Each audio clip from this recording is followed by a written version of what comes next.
मैं नेहा जोशी बहुत स्वागत करदी ਹਾਂ ਤੁਹਾਡੇ ਸਾਰਿਆਂ ਦਾ ਪ੍ਰੋਗਰਾਮ ਸ਼ਕਤੀ ਦੇ ਵਿੱਚ। ਹਰ ਲੜਕੀ ਬਚਪਨ ਦੇ ਵਿੱਚ ਸੁਪਨਾ ਵੇਖਦੀ ਹੈ ਕਿ ਉਹ खूब पढ़ के वधिया नौकरी करे, कुछ बने और जो भी उसने सपने देखे वो सपने पूरे करके समाज में अपना एक नाम बनावे, अपने माँ बाप का और अपना नाम रोशन करे। इस तरह का सपना हर लड़की वेखती है और वो उसके अंदर की शक्ति ही होंगी है जिहड़ी कि उसनू प्रेरित करती है उसके सपने पूरे करने के लिए। और प्रोग्राम शक्ति दे विच असीं इस तरह की शख्सियतों के नाल, परसनैलिटीज़ के नाल तुहानूं मिलाने हैं जिन्हां ने जो चाहया वो करके दिखाया और समाज दे विच औरतां दा नाम जिहड़ा है वो उच्चा किया। और अज प्रोग्राम दे विच जिन्हां दे नाल मैं तुहानूं मिलान जा रही हैं, बहुत ही खूबसूरत इत्तेफाक ये है कि उन्हां दा नाम भी शक्ति है। बिल्कुल जी, सैनिक स्कूल के प्रिंसीपल, ग्रुप कैप्टन मिसिस शक्ति शर्मा दे नाल अज तुहानूं मिलान जा रहे हैं। स्वागत है मैम शो दे विच, बहुत बहुत तुहाडा। Thank you. ਤੁਹਾਡੇ ਬਾਰੇ ਆਪਾਂ बहुत ਸਾਰੀਆਂ ਗੱਲਾਂ जानना चाहते हैं। सब तो पहला तो ਤੁਹਾਡਾ नाम ਜਿਹੜਾ ਹੈ, ਤੁਹਾਡੇ ਨਾਮ ਦੇ ਵਿੱਚ ਹੀ बहुत ज़्यादा पॉजिटिविटी है, एनर्जी है। शक्ति नाम है ਤੁਹਾਡਾ नाम किने रखा?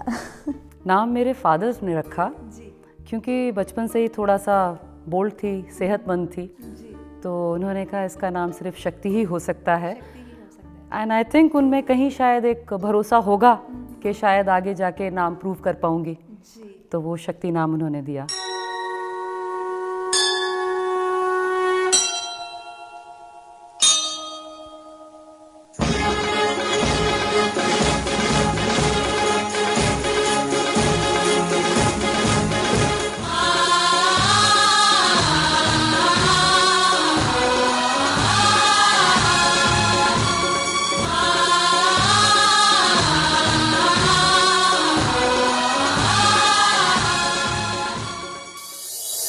और बचपन तो शुरुआत करते हैं, बचपन किस तरह का रहा तुहाडा?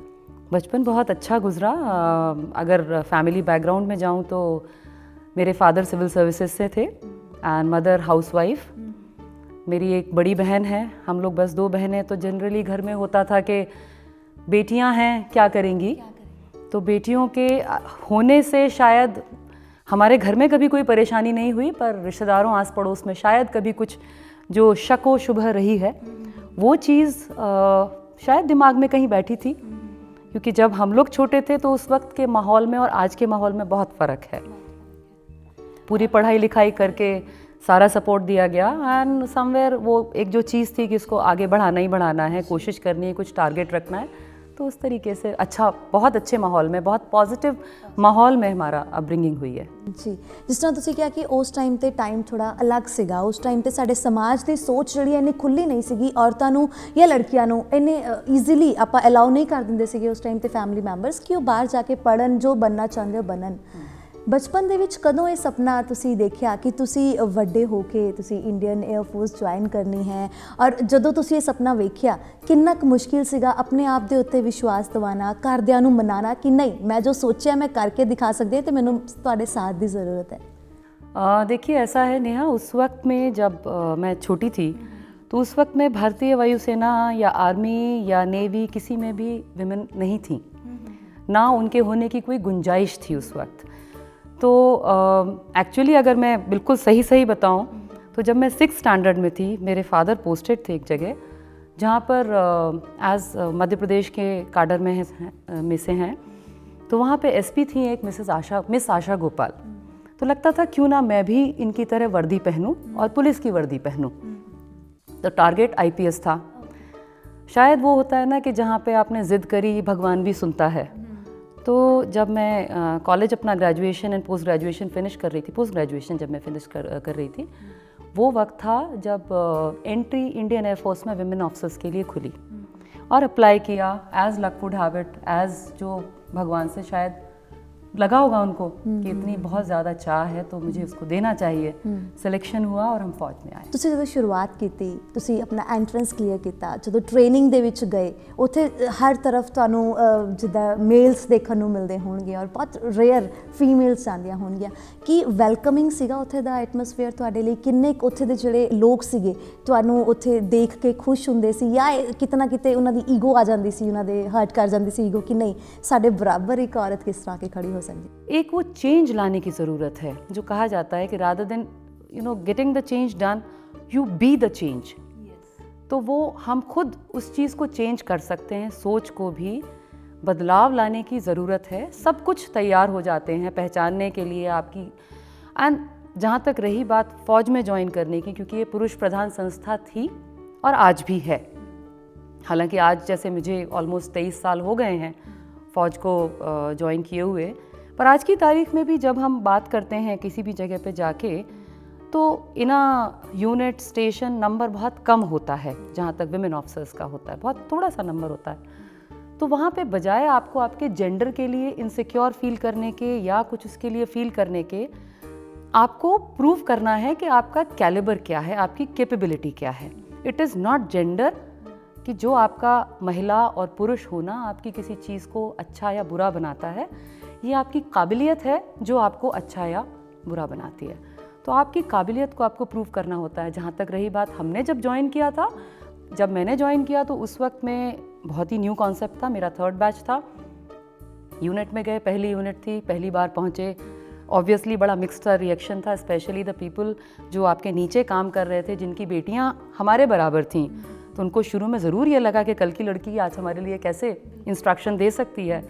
तो उनको इज्जत देके, उनकी जो एक्सपीरियंस है उसको रिगार्ड्स करके, उनसे पूछ के कि साहब बताइए आगे कैसे किया जाए। या हमारे जो इक्वल ऑफिसर्स कोलीग्स थे, सीनियर कोलीग्स थे, हर जगह आप इज़्ज़त दीजिए, काम कीजिए, बदले में आपको इज़्ज़त और काम दोनों चीज़ें मिलेंगी। तो उस तरीके से आज तक भी उसी तरीके से हम चलते आए हैं। एंड आई एम श्योर उसी वजह से शायद आज इस मुकाम पे पहुँचे हैं, जहाँ अगर सपोर्ट ना मिला होता मुझे, मेरे जो नीचे काम करने वाले थे या जो मेरे सीनियर्स थे या जो कोलीग्स थे, तो शायद आज यहाँ पहुँचे भी ना होते। बहुत ਜ਼ਰੂਰੀ ਹੈ ਕਿ ਅਸੀਂ ਜਿਹੜਾ ਮਾਹੌਲ ਹੈ ਉਹਨੂੰ ਆਪਣੇ ਅਕੋਰਡਿੰਗ ਬਣਾਈਏ। ਮੋਲਡ ਕਰਨਾ ਪੈਂਦਾ, ਔਰ ਇੱਕ ਔਰਤ ਨੂੰ ਕਹਿੰਦੇ ਕਲਾ ਹੈ ਔਰਤ ਦੀ, ਟੈਕਟ ਹੋਣਾ ਚਾਹੀਦਾ ਹੈ। ਤੁਸੀਂ ਉਹ ਯੂਜ਼ ਕੀਤਾ ਕਿਤੇ ਨਾ ਕਿਤੇ, ਜਦੋਂ ਤੁਹਾਨੂੰ ਲੱਗਦਾ ਸੀਗਾ ਕਿ ਤੁਹਾਡੇ ਨਾਲ ਜਿਹੜੇ ਤੁਹਾਡੇ ਸਬੋਰਡੀਨੇਟ ਬਣ ਗਏ, ਬਟ ਏਜ ਫੈਕਟਰ ਹੈ, ਉਹਨਾਂ ਦੀ ਏਜ ਬਹੁਤ ਜ਼ਿਆਦਾ ਹੈ, ਤੇ ਉਹਨਾਂ ਨੂੰ ਕਿਤੇ ਨਾ ਕਿਤੇ ਲੱਗਦਾ ਸੀਗਾ ਕਿ ਮਤਲਬ ਛੋਟੀ ਜਿਹੀ ਲੜਕੀ ਹੈ, ਇੱਕ ਹਜਾ ਕੱਲ੍ਹ ਦੀ ਕੁੜੀ ਜਿਹਦਾ ਤੁਸੀਂ ਕਿਹਾ, ਔਰ ਉਹ ਸਾਨੂੰ ਕਿਸ ਤਰ੍ਹਾਂ ਕਮਾਂਡ ਦੇ ਸਕਦੇ, ਕਿਸ ਤਰ੍ਹਾਂ ਸਾਨੂੰ ਉਹ ਕੋਈ ਵੀ ਇੰਸਟਰਕਸ਼ਨਸ ਦੇ ਸਕਦੀ ਹੈ, ਔਰ ਉਸ ਵੇਲੇ बहुत ज़्यादा टेक्टफुल। एब्सोल्युटली। बल्कि मैं अगर कहूँ तो जहाँ तक रही बात पुरुष और महिला की, 2 चीज़ होती हैं। एक होता है इंटेलिजेंस कोशेंट, एक होता है इमोशनल कोशेंट। जहाँ तक लेडीज़ होती हैं उनका emotional quotient is very high, काफ़ी अच्छा होता है। तो वो right mix of intelligence and emotion, I think वो ज़्यादा अच्छी लीडर बनती हैं, ज़्यादा अच्छी बॉसेस बन पाती हैं, जहाँ तक मुझे लगता है। बाकी I am sure you should call some male member to clarify this doubt. ਜਦੋਂ ਤੁਸੀਂ ਆਪਣੇ ਕਾਲਜ ਦੀ ਪੜ੍ਹਾਈ ਕਰ ਰਹੇ ਸੀ, ਉਸ ਵੇਲੇ ਤੁਸੀਂ ਕਿਹਾ ਕਿ ਐਂਟਰੀਜ਼ ਫਸਟ ਟਾਈਮ ਫੀਮੇਲਸ ਦੇ ਲਈ ਵੀ ਓਪਨ ਹੋਈਆਂ ਫੌਜ ਦੇ ਵਿੱਚ, ਤੇ ਉਸ ਵੇਲੇ ਤੁਸੀਂ ਕੀ ਕਰ ਰਹੇ ਸੀ? ਕੁਆਲੀਫਿਕੇਸ਼ਨ ਤੁਸੀਂ ਆਪਣੀ ਪਹਿਲਾਂ ਪੂਰੀ ਕੀਤੀ, ਫਿਰ ਤੁਸੀਂ ਇਸ ਫੀਲਡ ਵਿੱਚ ਆਏ, ਥੋੜਾ ਜਿਹਾ ਇਸ ਬਾਰੇ ਦੱਸੋ। मैंने अपना MA इंग्लिश किया था और ख़त्म होने के बाद आई वॉज अप्लाइंग, उसके लिए मैंने UPSC के लिए भी अप्लाई किया था, बिकॉज़ मेरा फैमिली बैकग्राउंड सिविल सर्विसेज वाला है। उसके अलावा मैंने ये फ़ौज का जो निकला हुआ था एयरफोर्स का, क्योंकि फ़ौज हमेशा अट्रैक्ट करती थी, यूनिफॉर्म हमेशा अट्रैक्ट करती थी। तो मेरा था कि या तो पुलिस सर्विसेज में जाना है, और अब क्योंकि ये एंट्री खुल गई है तो डेफिनेटली फर्स्ट प्रायोरिटी थी जो फ़ौज की तरफ चली गई, उसके लिए अप्लाई किया था। और जब मेरा एप्लीकेशन गया भी था तो मैं डाल के शायद भूल गई थी। उसके बाद जब कॉल लेटर आया SSB के लिए, तो मैं ग्वालियर में, मेरे फादर पोस्टेड थे, ग्वालियर से मुझे मैसूर जाना था।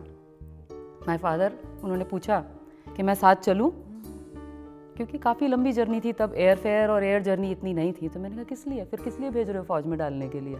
ऐसे मैं जाती हूँ।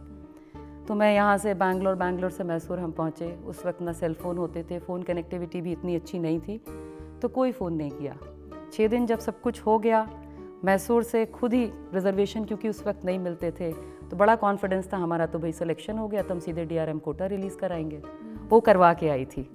एंड उसके बाद पहुँच के ग्वालियर में फिर फादर को कॉल किया, रेलवे स्टेशन आके गाड़ी भेज दीजिए, सिलेक्शन हो गया है, अब अफसर बन गए। प्राउड मोमेंट रहा होएगा ਤੁਹਾਡੇ ਘਰਦਿਆਂ ਦੇ? प्राउड मोमेंट आज भी उतना ही है। मेरी बड़ी बहन जो हैं वो डिप्टी कमिश्नर हैं और मैं यहाँ हूँ, वो उसकी तरक्की और मेरी तरक्की दोनों चीज़ों की खुशी में वो थोड़े से पार्शियल होते हैं। मेरी खुशी से ज़्यादा डेफिनेटली वो ज़्यादा खुशी होती है। वो सारे रिश्तेदारों फ्रेंड्स को सबको बताते हैं, देखा ये यहाँ पर है। तो समवेयर जो भारतीय समाज में फ़ौज के लिए रिस्पेक्ट है, उस चीज़ को मैं अपने घर में बहुत अच्छे से फील करती हूँ और वो हमेशा शायद रहेगा। ਕਹਿੰਦੇ ਕਿ ਚੜ੍ਹਦੇ ਸੂਰਜ ਨੂੰ ਸਲਾਮਾਂ ਹੁੰਦੀਆਂ ਔਰ ਜਦੋਂ ਅਸੀਂ ਕੁਝ ਬਣ ਜਾਂਦੇ ਹਾਂ ਤੇ ਫਿਰ ਜਿਹੜੇ ਪਹਿਲਾਂ ਸਾਡੇ ਅਗੇਂਸਟ ਹੁੰਦੇ ਉਹ ਸਾਡੇ ਨਾਲ ਹੋ ਜਾਂਦੇ ਆ। किस तरह ਦਾ ਉਸ ਵੇਲੇ ऐसा था, एक्सपीरियंस पहले मेरी सिस्टर थी, वो बड़ी थी मेरे से, तो उनके लिए होता था कि अरे इसके लिए कोई लड़का नहीं ढूंढा तुमने, तो वो करके उसने बोला कि नहीं मुझे करना है। एंड पेरेंट्स बहुत सपोर्टिव थे, ग्रैंड पेरेंट्स ने बोला थोड़ा सा, पर वो भी बहुत सपोर्टिव थे। उसके बाद मेरा हुआ, रिश्तेदारों में थोड़ा डेफिनेटली इंडियन मेंटालिटी है, तो वो वाली बात थी कि बेटियां हैं, बड़ी होती जा रही हैं, आप लोग कुछ सोचते नहीं हैं, क्या है क्या नहीं।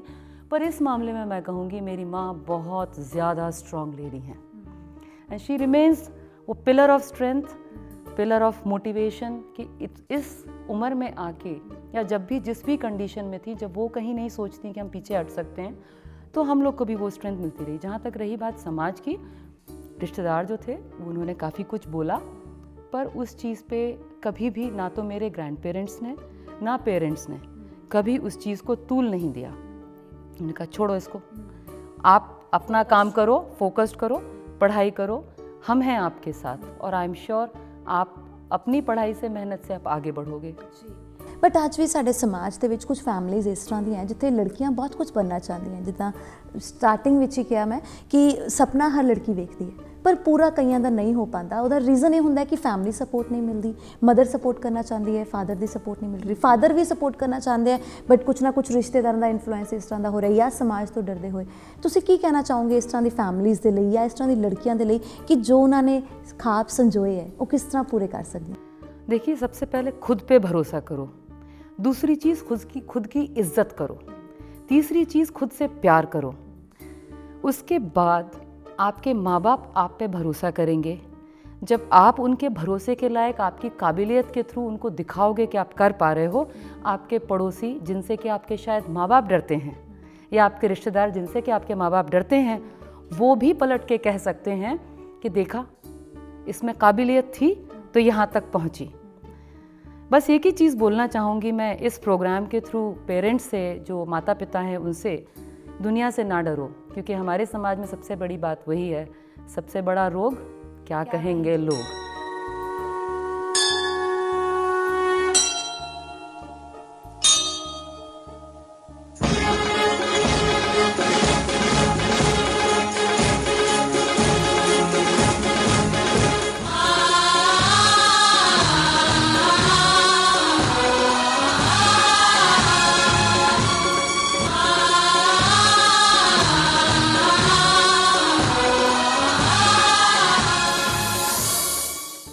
ਤੁਸੀਂ ਜਦੋਂ ਤੋਂ ਯੂਨੀਫਾਰਮ ਵਿੱਚ ਹੁੰਦੇ ਹੋ, ਵਰਦੀ ਵਿੱਚ ਹੁੰਦੇ ਹੋ, ਇੱਕ ਰੋਬ ਹੁੰਦਾ ਹੈ, ਪਤਾ ਹੁੰਦਾ ਹੈ ਕਿ ਹੂ ਆਰ ਯੂ। ਬਟ ਜਦੋਂ ਤੁਸੀਂ ਇੱਕ ਆਮ ਔਰਤ, ਆਮ ਲੜਕੀ ਬਣ ਕੇ ਤੁਸੀਂ ਬਾਹਰ ਜਾਂਦੇ ਹੋ, ਮਾਰਕੀਟ ਜਾਂਦੇ ਹੋ, ਘੁੰਮਣ ਜਾਂਦੇ ਹੋ, ਤੇ ਉਸ ਵੇਲੇ ਕੁਝ ਇਸ ਤਰ੍ਹਾਂ ਦਾ ਇੰਸੀਡੈਂਸ ਤੁਹਾਡੇ ਨਾਲ ਹੋਇਆ ਹੋਵੇ, ਕਿਸੇ ਨੇ ਕਮੈਂਟ ਕੁਝ ਪਾਸ ਕਰ ਦਿੱਤਾ ਹੋਵੇ ਜਾਂ ਕੁਝ ਤਾਨਾ ਕੱਸ ਦਿੱਤਾ ਹੋਵੇ, ਤੇ ਤੁਹਾਡਾ ਕੀ ਰਿਐਕਸ਼ਨ ਹੁੰਦਾ ਹੈ ਉਸ ਵੇਲੇ?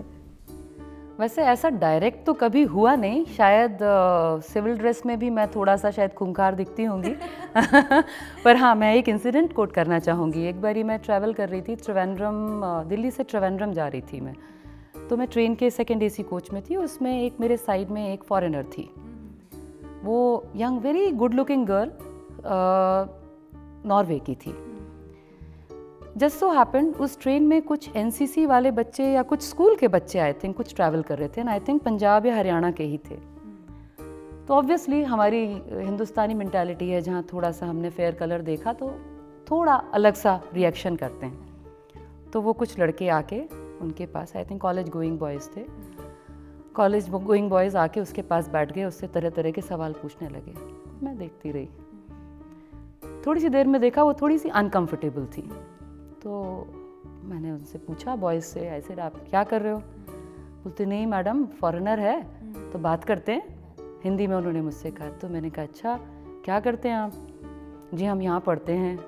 अच्छा क्या करने जा रहे हो आप? साउथ से, चंडीगढ़ से शायद थे। कहाँ जा रहे हो साउथ में? जी हमारा एनसीसी कैंप है। शायद उन्होंने बोस्ट करने के लिए कहा। मैंने कहा अच्छा। ऐसे एनसीसी किस विंग के हैं? बोले हम आर्मी विंग के हैं। ऐसे अच्छा लेफ्टिनेंट कर्नल पता है क्या होता है? तो उस वक्त मैं विंग कमांडर थी। तो बोले पता होता है? मैंने कहा मैं लेफ्टिनेंट कर्नल हूँ। वो एकदम से भाग गए वहाँ से। And that girl, because journey was almost about 48 hours, तो वो जो 48 घंटे की उस लड़की की जर्नी थी, सारे रास्ते उसने मुझे थैंक यू बोला कि आपने मुझे सेव कर दिया। तो I think through this lighter note of yours एक चीज़ मैं यूथ को कन्वे करना चाहूँगी कि जो हम अतुल्य भारत की जो हम एडवर्टीज़मेंट करते हैं, इनक्रेडिबल इंडिया बताते हैं, जो हम कहते हैं हमारा देश बहुत अच्छा है, उसमें शायद ये वैल्यू सिस्टम नीचे जा रहा है, जहाँ हम बाहरी जितने भी हमारे मेहमान हैं उनकी इज्जत नहीं करते, उनको तंग करते हैं, सिर्फ इसलिए कि हम अपने दोस्तों में बोस्ट कर सकें, देखा मैंने फिरंगी से बात की। तो वो I think somewhere one has to, किसी को नीचे नहीं दिखाना चाहिए, किसी को तंग नहीं करना चाहिए, तकलीफ़ नहीं देनी चाहिए। आप उसकी इज्जत करिए और ख़ुद इज्जत पाइए। बिकॉज उस तरीके से, उस एक्सपीरियंस से मैंने बहुत सारी चीज़ें लर्न करी और उस चीज़ को मैं हर जगह यूज़ भी करती हूँ कि प्लीज़ आप ट्रबल ना करें किसी। जिस तरह ਤੁਸੀਂ एग्जाम्पल ਦਿੱਤੀ ਕਿ ਉਹ ਫੋਰਨਰ ਸੀਗੇ, ਚਾਹੇ ਫੋਰਨਰ ਹੋਵੇ ਚਾਹੇ ਆਪਣੇ ਦੇਸ਼ ਦੀ ਲੜਕੀ ਹੋਵੇ, ਸਾਨੂੰ ਇੱਕ ਰਿਸਪੈਕਟ ਸ਼ੋ ਕਰਨੀ ਚਾਹੀਦੀ ਹੈ ਲੇਡੀਜ਼ ਦੇ ਲਈ, ਹੈ ਨਾ ਮੈਮ।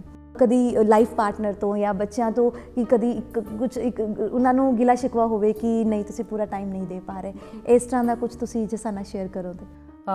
मेरे हस्बैंड भी एयरफोर्स में ही हैं, तो इंडियन एयरफोर्स में होने के नाते हम एक दूसरे के जॉब को बहुत अच्छी तरीके से जानते हैं, किसकी क्या रिस्पॉन्सिबिलिटी हैं, क्या जॉब्स हैं, क्या असाइनमेंट्स हैं, तो वो बहुत अच्छे से पता है। हमारे साथ सबसे अच्छी चीज़ है कि ये इतनी अच्छी सर्विस है। एक तो हमारा support system in terms of हमारे कोलीग्स, उनकी फैमिलीज़ बहुत अच्छा काम करता है। इन केस ऑफ हमें किसी ऑफिशियल वर्क से बाहर भी जाना पड़े, कुछ हो, नेबर्स सपोर्ट के लिए आते हैं कि बताइए क्या करना है, क्या है। एक बेटा है मेरे, अभी एज ऑफ नाउ वो इंजीनियरिंग कर रहा है, 2nd ईयर में है। कभी भी ऐसा महसूस नहीं हुआ कि कोई परेशानी आई हो जहाँ पे मुझे लगा हो कि हाय मैंने क्यों ज्वाइन किया एयरफोर्स को। इनफैक्ट फीलिंग ये आई कि बहुत अच्छा था कि मैं यहाँ थी, तो मुझे सारी सर्विसेज, सपोर्ट सर्विसेज मेरी बहुत इन प्लेस थी। कहीं भी जैसे कारगिल हुआ था 99 में, कारगिल के लिए जब हमारा सायरन बजा था, हम बैंगलोर में थे, ना पेरेंट्स थे, ना इन लॉज थे, कोई भी नहीं था। रात को 3 बजे जब सायरन बजा था, बेटा मेरा हार्डली आई थिंक 2 साल का था। अगले 24 घंटे के लिए पता नहीं था हम कहाँ हैं, पर यह पता था कि बच्चा मेरा बहुत अच्छी केयर में है। बिल्कुल कोई अंदाज़ा, कोई प्रॉब्लम, ना खाने की प्रॉब्लम, ना कुछ और प्रॉब्लम देखा। सो ये एक जो चीज़ है, अंडरस्टैंडिंग है अपने खुद के परिवार में, आपके जो एक्सटेंडेड फैमिली कहते हैं हम एयरफोर्स की, उन सब में, ये एक बहुत ही नायाब तोहफा है हमारे लिए। इस चीज़ को हम बाहर आके मिस करते हैं। कोई इस तरह का एक्सपीरियंस तुसीं साडे नाल शेयर करना चाहते हो कि कोई चुनौती आई या कोई इस तरह का प्रोजेक्ट आया जिन्होंने बहुत स्मार्टली तुसीं उस विचों निकल के तुसीं अपनी टीम नूं नाल लैके आए और उस दे लई तुहानूं वाहवाही भी मिली होवे? बहुत सारी चुनौतियाँ, बहुत सारी चीज़ें आती रहती हैं जो मैं ऑन कैमरा शेयर नहीं करना चाहूँगी। उनके लिए भी टीम सपोर्ट और सीनियर्स के गाइडेंस के साथ में हम मूव करते हैं और हमेशा उसको प्रूव करते हैं। वाहवाही भी मिलती है। मुझे 2 बारी कमेंडेशन मिली है चीफ से इस चीज़ के लिए, जो चीफ ऑफ एयर स्टाफ ने 2 बारी इस चीज़ के लिए अप्रिशिएट किया है।